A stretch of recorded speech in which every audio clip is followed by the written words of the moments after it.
not be supporting this bill at third reading. Thank you. The next call is a split call. Sir William Seo. Mr. Speaker, I have no joy speaking on this bill. I think of a young woman who, at the beginning of this year, after a party early morning, slipped and fell onto the motorway in Māngere and got rammed by a truck.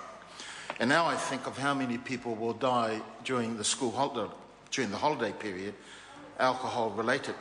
There is no joy in this, given many people drink and alcohol has become a normal, natural part of our enjoyment and social engagement.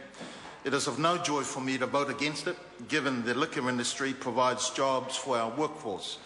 Jobs are what our communities desperately seek, especially at this time with close to 300,000 New Zealanders who are jobless and a 13-year high unemployment rate of 7.3%. I do want to acknowledge, though, my colleague Leanne Dalziel, who has persistently argued and advocated on the issues advanced by the community on this matter. I also want to acknowledge my Labour colleagues and other party who have developed supplementary order papers to promote significant change and to improve this bill. And I think all of us have attempted to highlight to this government the state of the national crisis on our hands. And despite what the liquor industry and this government says, the community know the true state of this national alcohol crisis. 25% of New Zealand drinkers are heavy drinkers. A third of all police apprehensions involve alcohol. Half of serious violent crimes relate to alcohol. 60 different medical conditions are caused by heavy drinking. Up to 75% of adult presentations at emergency departments on Thursday, Friday and Saturday nights are alcohol-related. Over 300 alcohol-related offences every day. Over 500 serious and fatal injury traffic crashes every year. At least 600 children are born each year with fetal alcohol spectrum syndrome disorder. Over 1,000 alcohol deaths every year. More than 17,000 years of life per year lost through alcohol. More than two-thirds of alcohol in New Zealand is being consumed at harmful or hazardous levels by about 700,000 heavy drinkers, the total population of Wellington and Christchurch combined.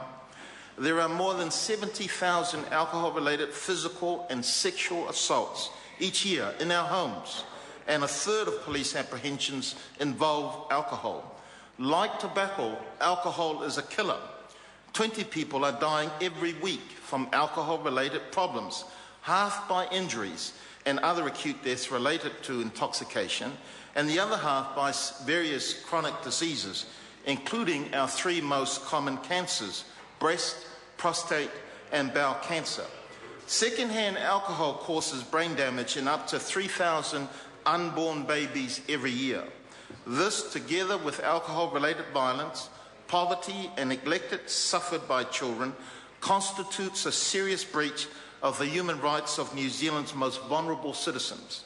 The alcohol industry will argue that they want responsible drinkers, but they and the supermarkets and dairies actively target our young people.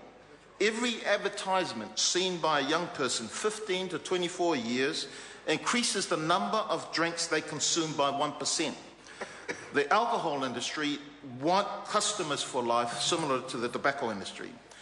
The community have responded with marches, petitions, newspaper articles, letters to the editor, documentaries, all pointing to the harm caused by alcohol in our, that was fast, in our communities. We have a national alcohol crisis. Let me just say, sir, that the liquor industry argue personal responsibility, but they won't tell New Zealanders alcohol is highly intoxicating, alcohol is a neurotoxin which can cause brain damage, alcohol can directly cause aggression, and a lot of the alcohol industry's profit comes from heavy drinking. Let me just conclude, sir. Our children, who are the most vulnerable, are targets by this industry, and under this bill they'll continue to be the targets.